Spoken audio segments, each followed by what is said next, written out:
I've played a lot of Pokemon in my days, and by that, I mean I've played the same Pokemon game with various different skins. But I'm here today to showcase one of, if not the most unique ideas for a Pokemon game Nintendo has published for our tiny little hearts. And that game is called Pokemon XD Gale of Darkness. XD. A bit unfortunate, but it came out in 2005, so they get a pass. Why am I talking about it? I think it's an underground game not enough people know about. It does something different, kind of shakes up the formula. It's constantly overshadowed by its predecessor, Pokemon Colosseum.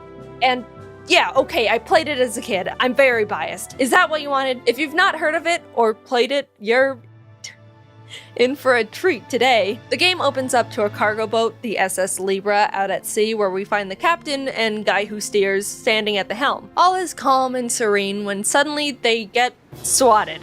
And it's not no ordinary SWAT today, folks. No, sir. This is a Lugia SWAT. They run out to see what's going on, and the captain looks up and makes this face as if he wants to kiss Lugia passionately on the lips. But Lugia's not here for kisses. He's here for the opposite of kisses, which is crime. He hyper beams the cargo ship and then steals it. You heard me right, just blasts the thing point blank and takes it away. Lugia's ship now. The presumably only 2 people on the entire boat fall into the water and are left to just drown in the ocean, I guess. Well, that was a bit raw. What are we, a minute in and 2 people are dead? Gen 10 could never. Hard cut to me, because that's more important. You play as this boy kid named Michael, but actually his name is Jaden now, because that's me. The game throws you into the middle of this intense-looking fight between a Salamence and Metagross, both level 50. I don't know where I am, what the stakes are, who I am, but this battle seems really important and tough, so I'm gonna give it my all and immediately OHKO it. I did it! Screen goes black. I open my eyes, everything's blurry. Wake up, Jaden, you've been in a coma for 15 years. Turns out I live in a friendly laboratory run by this Professor Crane and his lab guys. I get up and the guy running the battle simulation tells me how good of a battler I've become. Aw, thanks, man. Then he immediately negs me by telling me it's about time I go out and get myself more Pokemon besides my one lame Eevee. Backhanded compliment at a child, but I'll take it, I think. I go into Crane's office where him and my mom are talking, and he says he heard from the battle coach that my battling skills have improved dramatically, and how proud he is of me. To which my own mom tells him to stop giving me compliments and praise because I'm gonna end up spoiled rotten. I don't know what kind of a response that is to a child receiving praise. Either I'm already a cocky little bastard, or I'm being currently emotionally neglected by everyone in this building. Whatever it is, I don't think it's healthy for my mental development. To make this mother look even worse, we realize her only other child, Jovi, is missing and no one is looking for her. The world is only filled with overpowered wild rabbit animals and crazy people. No, I'm sure it's fine you haven't started looking for her. Keep doing what you're doing. I get a lead saying she really likes hanging out with family friend mad scientist Dr. Kaminko, so I head over to his house and I'm about to knock on his creepy door when this tiny little blind man, Chobin, the doctor's assistant, walks up and is like, "Burglar!" and challenges me to a battle, to which I win because he only has a level 5 Sunkern. Jovi comes out and is like, "Oh, hi, big brother, it's Jovi. Did you get lost, big brother? Silly big brother, Jovi will guide you back home." Alright, I see why no one was looking for her now. We return home to the lab and they present me with a snag machine. A machine that allows the user to catch shadow Pokemon, which are Pokemon that have been so abused that they turn evil. Now, they're saying they haven't seen or heard of any shadow Pokemon that exist anymore because they've all been purified years ago. But who knows when they could start popping up again? Better be safe than sorry. Bam! Some guys from a secret organization called Cypher bust into the lab, beat everyone up, steal Professor Crane, show off their shadow Pokemon, and run off to their secret base to never be seen again. Well, I'll be. The lab is in shambles, not knowing what to do, but then decides they're gonna complete their purification chamber in his honor because shadow Pokemon are back and they want to do something about it. They send me off to this seaside town, Gadionport, to retrieve a machine part they need, and Jovi pesters our mom to come with because Jovi doesn't think I can handle going out on my own, and Jovi needs to hold my hand and guide her big brother the whole way. Okay, not only does this little snot talk in the third person for no reason, maybe our mom didn't care enough to get us any education. Perhaps she was worried the teacher would give us a compliment, heaven forbid. But she's also the most annoying character I've ever witnessed in any media, and I've watched an episode of My Hero Academia with a grape kid in it. We go to Gadionport, and not 2 seconds pass until Jovi pisses off this random guy Zook, who happens to be the buffest man in the world. He's about to punt her, and I'm about to do nothing about it, when this old man and his color-coded henchmen step in and obliterate his shadow Zangoose. Old man, I was about to be free of everything that is bad in my life, and you took that away from me. We get the part, head back, and Mom tells me about this spot in Agate Village called the Relic Stone where you can naturally purify Pokemon. I don't know why you're making your own purifying chamber then when there's a rock that already does that. I go to Agate and this very enthusiastic man with a Pikachu shows me the stone and I'm like, cool. To which he's like, by the way, my friend Vander might know where Cypher took Crane. Oh, okay. I go talk to Vander and he points to this random spot in the desert on my map and is like, oh, they're right here, I saw them. What were you doing out there? That's literally just sand. Wow, would you look at that, a headquarters. Huh. I start infiltrating the base, battling all the grunts that fall from the ceiling, snagging any shadow Pokemon I find, until I reach Pink Hatsune Miku, who's trying to get information out of Crane about purifying shadow Pokemon. I battle her and win, which means I get to unkidnap him, and while heading out, I find this data ROM on the ground. Huh. This seems very important and like it has a lot of secret information about Cypher on it. Convenient. Crane returns to the lab and everyone's happy, and then they send me to Pyrite Town to find Net, a guy that should be able to crack the ROM and access all the information on it. So I head there and he's like, yeah, we can crack this, smile. While he's hacking it, I go out and play around in a random cave and run into Mirror B. This guy doesn't do much in this game, honestly, but I just want to make sure you know he exists and listen to his music.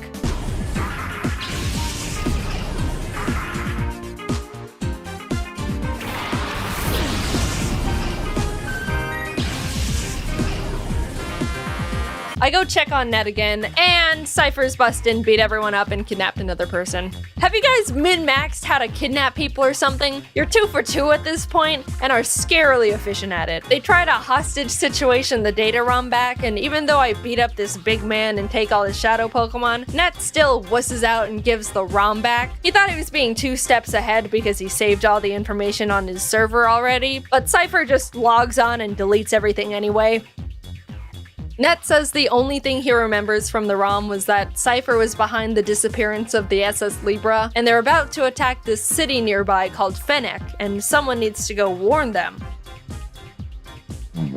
I guess I'm just Mr. Scooter across the desert and save everyone today, aren't I? I head to Fennec to warn the mayor about the attack, and as soon as I arrive, this lady hits me with a confetti cannon, congratulates me on being the 1,000,000th visitor to the city, and shoos me away to celebrate at Real Gam Tower. I try to get around her because this is important, but she's determined to gatekeep me no matter what I do. So I just go there and realize she literally sent a child to illegally gamble his life away. Wow!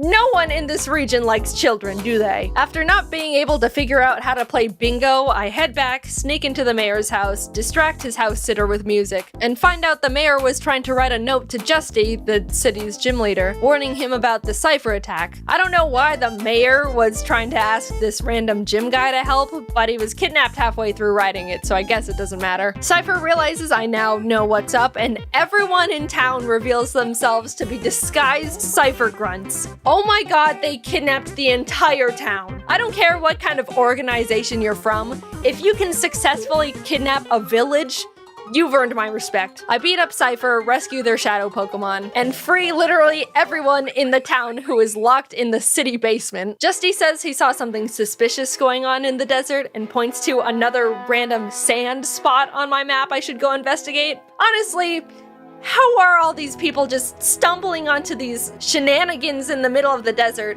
And why are they able to give the latitude longitude of these locations after finding them? This has got to be like tens of miles out from any sort of civilization. This is where people run out of gas in their car and then shrivel up and die before anyone can find them. Why were you here? Wow. Yep, that's the cargo ship. How did you find this? Alright, what is so enthralling about this desert that crime and vigilante justice is constantly going on in every square inch of this place? Cypher's running around on the ship, and after I take their shadow Pokemon and chase them out, this group of strangers calling themselves Team Snag'em walks up and roofies me. I wake up, realize they stole my snag machine. This random old man who just started living in the wrecked boat said he saw them head off in that direction and points to the middle of nowhere on my map again. You people are beyond me. I show up and wow, another headquarters for crime. I make my way to their head honcho, Gonzap, who's trying to put on my snag machine, but he's too big and muscular and adult, and since I am a child, it does not fit on his giant muscle arm. He pretty much gives up, asks if I want to join Team Snag'em. I say yes, but he fights me anyway, and after I beat him, he's like, actually, you can have your arm thing back. We're not enemies. Awesome.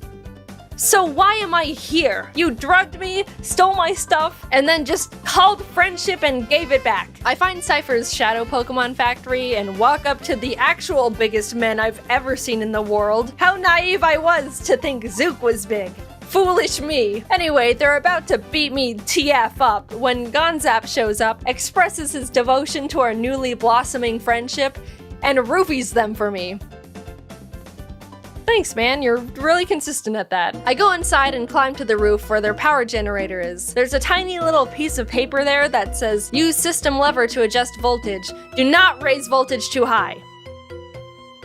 Crank! A guy comes out and starts yelling at me with his Pokemon when the tiny old man who accidentally ruined my life in Gadianport comes on screen and is like, I'm evil and creating a Pokemon that's unpurifiable! Come get me! This is my IP address! I need to cross the ocean to get to him because he's basically on evil Hawaii, so I take this Robo-Kyogre from Kaminko, speedboat my way there, and you guessed it, fight everyone in the building/volcano until I get to the big little man. After fighting an entire country's worth of people, I find him, his name's Greevil by the way, and he's like, I'm surprised you made it this far, ha ha ha ha. Well, I'm busy, don't bother me, and blocks me with a giant pane of glass. Honestly, out of all the fictional villains I've seen, this is surprisingly decently reasonable. But I'm not gonna just sit here and stare at him behind the glass like a goldfish at PetSmart, so I just walk around and use the side door, which really sets him off.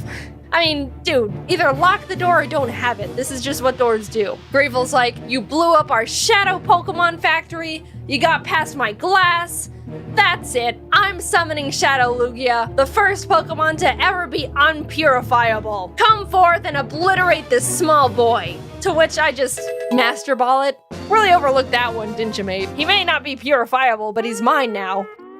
Huge L. Greevil gets so beyond pissed that he decides to open his creepy eyes and fight me himself. And I was surprised to realize not only does he have a team of all Shadow Pokemon, but he somehow nabbed Articuno, Zapdos, and Moltres. I'll be honest, it was a really hard fight because Shadow Pokemon are super effective against all non-Shadow Pokemon. I don't know how it took me this long to tell you that, but that's how it works. So instead of trying to catch them all like I've been doing this whole time, I really just beat them up and they ran away.